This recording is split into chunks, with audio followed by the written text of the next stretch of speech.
Hallo AFOPs, willkommen im Noppenstein-Studio. Ich bin der Niklas. Und ich der Dirk, hallo. Dirk, Ja. es ist die dritte Welle. Yay! Die dritte Welle, Star Trek, endlich. Ja. Wir freuen uns. Wir freuen uns, dass wir euch die Prototypen von der dritten Welle jetzt auch endlich mal zeigen können. Ja. Und wir fangen mit den Minimodellen an. Genau, mit den kleinen. Und zeigen euch die Mid-Size-Modelle. Ja. Und den Rest, da gibt es noch ein Video zu. Richtig, weil ansonsten wäre es zu viel. Ja. Ja. So, wo fangen wir an? Wir fangen bei einem an. Keine Ahnung. Ja, da fangen wir doch einfach mal damit an. Mit dem, was steht. Was Nein. Mit dem alles angefangen hat. Ja, Ist okay, ist ja quasi, ja und eigentlich müsste es ja dann auch so sein. Ja. Also man kann sie auch so hinstellen. Ja, also da haben wir extra darauf geachtet, ja, dass man die sowohl als auch positionieren kann. Ne? Das ist, war eine technische Herausforderung, aber wir haben es hingekriegt. Ja. Erzähl doch mal was, Captain Niklas. Das ist die Phoenix. Ja. Und die kennt, glaube ich, jeder von euch, also zumindest die Star Trek-Fans unter euch, denn es ist das erste Warp-Schiff der Menschheit. Genau. Gebaut aus einer Atomrakete. Ja. Kommt vor in Star Trek, ist das 8, oder? Das ist 8, Star Trek 8, genau. First Contact halt, ne? Ja, ich wusste jetzt nicht, welcher Teil das ist in der Reihe, Ja. aber der 8. Ja.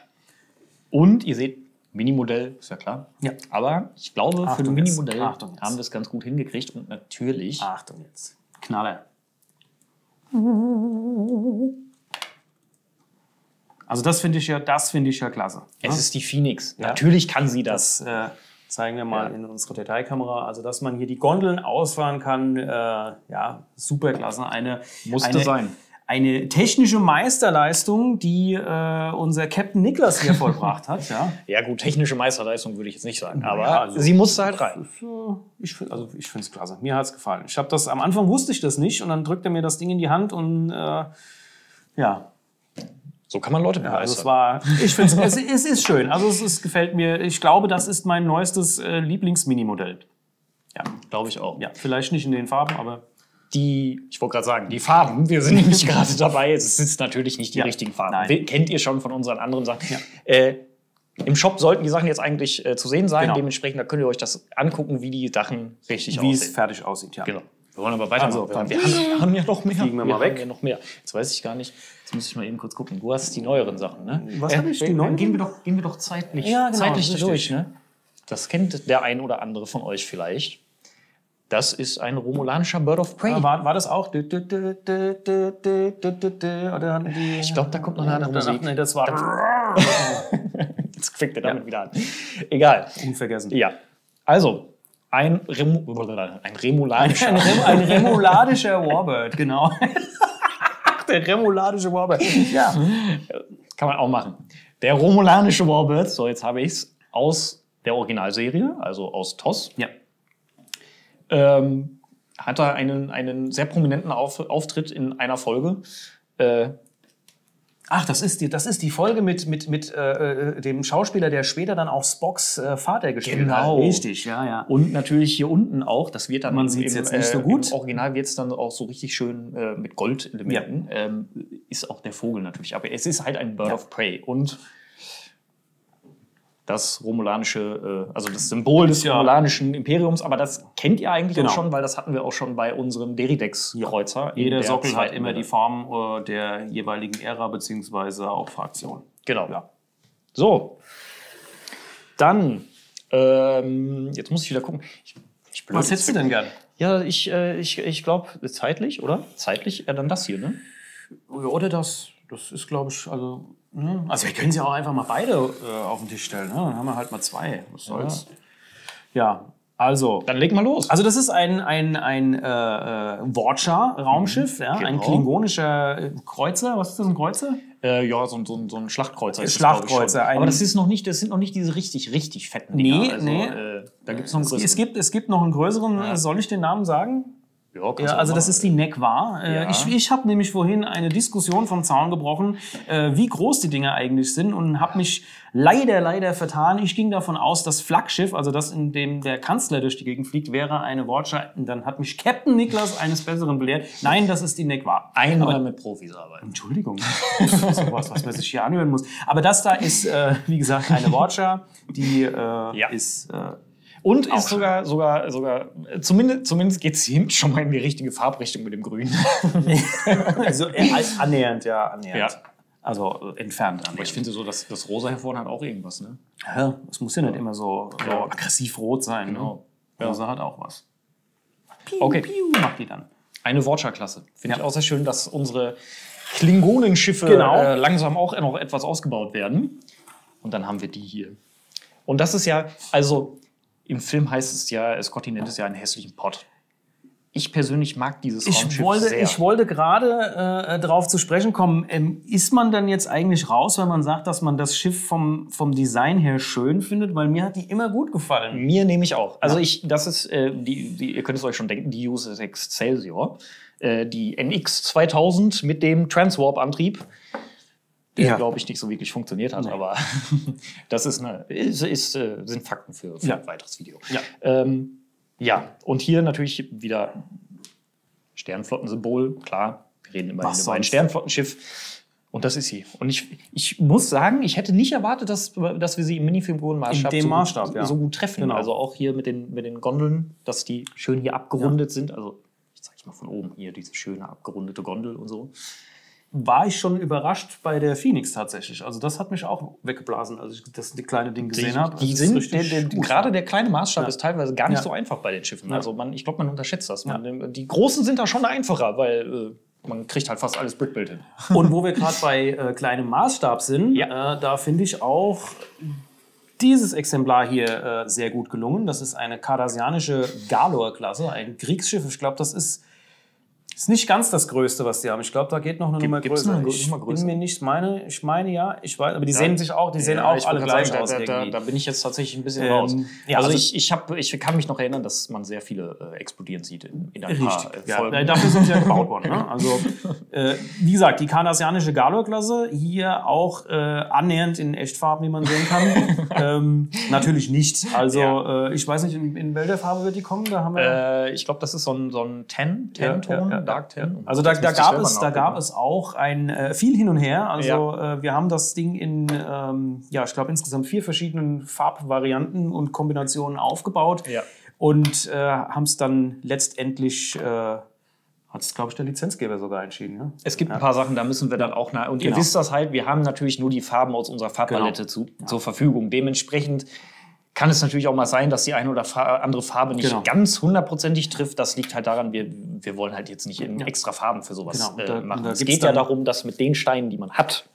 Und da gibt es dann hinten in der Werkstatt immer wilde Diskussionen, was jetzt der eine sagt so, der andere sagt so. Und im Endeffekt entscheidet es dann der Lizenzgeber, Klappe zu, Affe tot. Ja. Und dementsprechend lasst euch überraschen. Aber erstes Schiff von den Kardassianern. Die dürfen ja nicht fehlen. Aber natürlich brauchen wir auch noch ein paar Föderationsraumschiffe. Und es fehlen ja immer noch ein paar. Ja. Ihr wisst ja, und jetzt kommen halt noch ein paar. Unter anderem die hier, ein ganz besonderes Schiff. Die Stargazer. Genau. Ein Schiff der Constellation-Klasse, wenn ich mich nicht irre.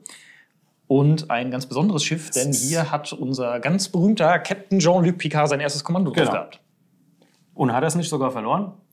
Also nicht das Kommando, sondern direkt das ganze Schiff? Ja. Ich weiß nicht, ob er es direkt verloren hat, aber ihr seht das hier schön mit den 4 Gondeln. Die typische Form. Also, waren die alle so? Nee, es ist nur die Stargazer, die so mit diesen 4 Gondeln. Da gibt es ja sowieso 1000 Varianten von. Aber die Stargazer ist, glaube ich, relativ besonders, weil sie auch diese im Vergleich sehr dicke Untertassensektion hat. Also die ist wirklich, das Ding ist wirklich ziemlich dick, wenn man sich das so mal anguckt. Keine Ahnung, mit der Enterprise vergleicht, wo die ja wirklich flach wie eine Flunder ist. Deshalb braucht die ja auch 4 Gondeln, also so quasi, die ist halt nicht so windschnittig, ne? Wahrscheinlich. Weltall, Wind. Gut. Auf jeden Fall, schönes Schiff. Wind stetig immer. Habe ich jetzt noch was Kleines? Nee, wir haben alles Kleine schon quasi bei den größeren. Das waren die 6 Minimodelle. Okay, soll ich mal hier... Jetzt kommen wir zu den größeren. Quasi reingeschwebt kommen. Ja, komm doch mal. Rückwärts, ne? So. Ein klingonischer Bird of Prey. Leute, wir haben ihn im Mini-Format schon in der ersten Welle gehabt. Jetzt hatten wir ihn als großes Displaymodell in der zweiten Welle. Modell, Und natürlich fehlt er auch noch in Mid-Size. Genau. Nicht minder schön. möchte ich hinzufügen. Sehr gelungen. Auch hier ist gerade bei dem Prototyp die Farbauswahl sehr Insbesondere hier dieses Rosa wieder an einem Klingonenschiff ist... das ist... Ja. Wir haben da großen Wert drauf gelegt. Es kommt natürlich noch ein bisschen anders. Hier ist natürlich auch wieder... ihr könnt den bewegen. Ja.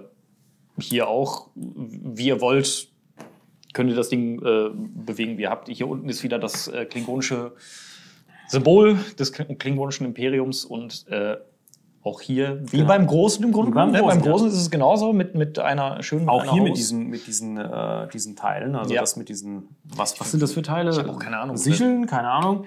Auf jeden Fall, der sieht dem Großen sehr ähnlich. Also das ist auch wirklich sehr gut getroffen, das Modell. Haben wir gut hingekriegt. Ja. Finde ich auch. Ist ein sehr schönes Modell. Und wie gesagt, wir haben ja schon gesagt, also es gibt halt bestimmte Schiffe, die brauchen wir einfach in 3 Größen, dass sie jeder, wenn ihr zum Beispiel sagt, ihr wollt nur die Mini-Modelle haben, muss er natürlich dabei sein. Aber wenn ihr euch nur die Mid-Size-Modelle kauft, ich hoffe natürlich, dass ihr euch alle kauft. Also da gehen wir davon aus. Ja. Könnt ihr halt auch da jetzt endlich einen guten Bird of Prey kaufen. So, was haben wir noch? Ich schieb den mal wieder rüber zu dir, ne? Und wo wir schon beim Thema sind, Schiffe, die wir dringend brauchen, da ist sie endlich.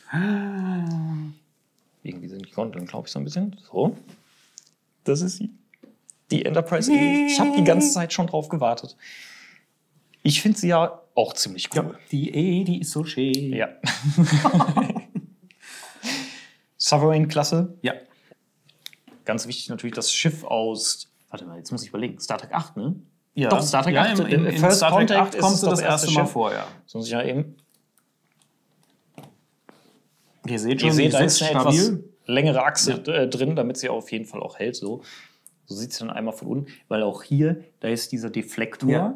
Der ist tatsächlich eine Herausforderung bei dem Schiff, weil der eigentlich sehr weit eingelassen ist. Und dann halt sowieso die Form dieses Schiffes ist ziemlich schwer zu treffen, weil es halt diese extrem windschnittige Form hat. Aber auch hier wieder hervorragend gelungen. Ich finde sehr, sehr gut gelungen. Und ich sehe gerade, der Deflektor besteht ja hier vorne aus einer 1x1 Roundplate. Genau. Wenn da quasi irgendwelche Borgs sind, da kann man die auch abschneiden. Also man kann quasi...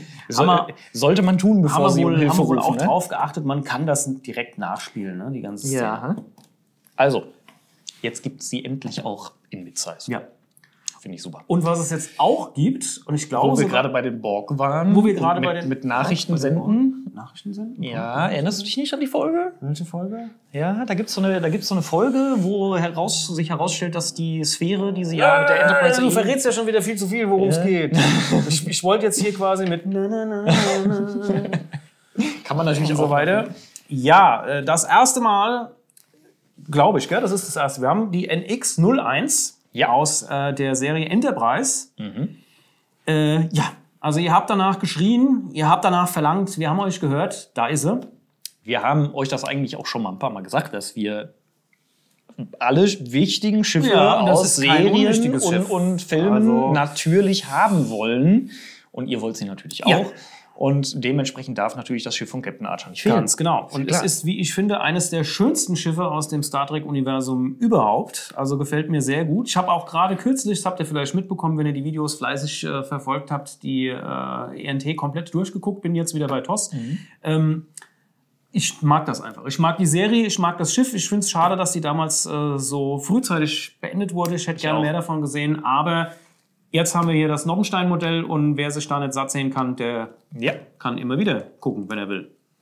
Und tatsächlich war das zum Beispiel eins, also das war ein Schiff, wo ich auch sehr drauf gehofft habe. Ja. Ich kann mich noch erinnern, dass ich damals bei Enterprise erst ein bisschen so, was ist das denn für eine komische Ja, das Serie? habe ich auch allein schon bei ja, genau. Hat's bei mir eigentlich schon aufgehört. Aber, gut, aber meiner Meinung nach eine sehr, sehr gute Star Trek-Serie. Ja. Nach wie vor. Also ich finde die Serie toll. Vor allem zum Ende hin geben sie richtig Gas. Dieses Schiff. Das ist wirklich cool. Und ich freue mich, dass wir es jetzt endlich haben. Ja. Und es ist auch super geworden. Also da haben wir auch viel Zeit reingesteckt. Ne? Also ich erinnere mich da noch. Ja, so ein paar Sachen. Niklas hat es nicht designt. Designt hat es, glaube ich, auch der Adrian, oder? Oder das ist von Marco. Das ist von Marco. Das okay. ist von Marco. Aber du hast da auch noch ein bisschen Zeit reingesteckt und alles in allem ist das ein super Set geworden. Ich habe es dann immer rübergereicht bekommen und musste gucken, ob ich es kaputt kriege. Ja. Und es ist immer schwerer geworden. Ja. Aber das ist immer auch eine gute Sache. Dann weiß man nämlich, wo es eine Schwachstelle gibt. Genau. Und die haben wir alle gefunden und ausgemerzt. Also das ist super, das Set. Ich finde es toll. Ja. So, aber wir haben noch eins. Wir haben noch eins, genau. Ein ganz besonderes. Ein ganz besonderes. Ja. So. Was ihr hier seht oder auch eben nicht seht, ist der klingonische, was ist es? Der klingonische D7. Allerdings die getarnte Version. Ja. Ihr lacht jetzt? Nein, das ist kein Scherz. Nein, ist es nicht. Ihr seht ihn deshalb nicht, weil, Niklas, führ mal den Prototyp vor. Der Prototyp quasi die wahre Pracht dieses Modells gar nicht vermitteln kann, denn dieses Modell wird komplett in Transclear kommen. Oh ja. Komplett. Also jeder einzelne Stein, da ist nichts drin, was nicht Transclear ist. Prototypen, ihr wisst das schon bei uns, sind halt in allen Farben, in allen möglichen und deshalb, also der ist hier quasi nur so zur Verdeutlichung. Tatsächlich sieht das Schiff so aus. Also ihr seht quasi, dass ihr es nicht seht. Also ihr seht schon beim eigentlichen Modell ein bisschen mehr, weil es sind halt, wie gesagt, Transclear. Das sind dann diese egal. Wie sagt man, diese Verschwimmeffekte. Ja, also, wie gesagt, kein Scherz, das Ding kommt komplett in Transclear. Also bis auf den Stand. Klar, aber das Schiff selbst. Die Säule natürlich auch. Der Stand ist dann quasi sonst wie beim Dings und ihr kriegt halt dann eben aber auch ein anderes Schild, denn da haben wir dann natürlich auch in Klammern Cloaked beistehen. Deswegen haben wir das mal dazu gepackt. Das also es ist ein großartiges Modell. Ja. Ich finde das geil. Ja, ich glaube, es war nur ein Scherz. Es war ursprünglich mal eigentlich nur ein Witz, aber wir haben dann gesagt, ganz ehrlich, irgendjemand hat es gerendert, glaube ich, und hat gesagt, hier, guck mal. Ja, und jetzt kommt's. Jetzt kommt's als Set. Ja. Ich find's geil. Ja, ich auch. Also ich finde es echt klasse. Bin mal gespannt, was ihr dazu sagt, gerade zu den Transclear. Gerne auch in die Kommentare schreiben. Gerne, immer. Und jetzt muss ich nur ich glaube, dann war es das aber auch. Ich hab ja auch nichts mehr. Ne? Haben wir alles. Wir haben euch alles gezeigt. Ja. Kriegen wir das so für die Verabschiedung, wo wir irgendwie wir holen einfach so ein bisschen ein paar rein. So mal einmal alles vollpacken. So. Unsere Flotte wächst. Und es ist immer noch nicht alles. Da gibt's noch mehr. Richtig. Ja. Denn es wird noch ein Video geben. Ihr habt sicherlich festgestellt, wie in jeder Welle wird es auch hier natürlich noch Gadgets geben und Displaymodelle und Shuttles. Ich sag dazu mal sonst nichts. Genau. Harren wir der Dinge, die da auf jeden Fall kommen werden. Ja. Und denkt dran, Noppensteine kann man nie genug haben. Demnächst gibt's noch mehr. Viel Spaß beim Bauen. Macht's gut. Ciao. Ciao. Also ich freue mich ja auf die hier. Ich muss auch. Die auch. Das hat ja jeder. Das hat ja jeder, sagt er hier. Ja, hör mal. Hallo? Das ist die Enterprise E. Ja, und das ist die NX. Sovereign-Klasse. Das ist Captain. Das Ding hat Quantum-Torpedos. Ja, die haben... Ja, siehst du?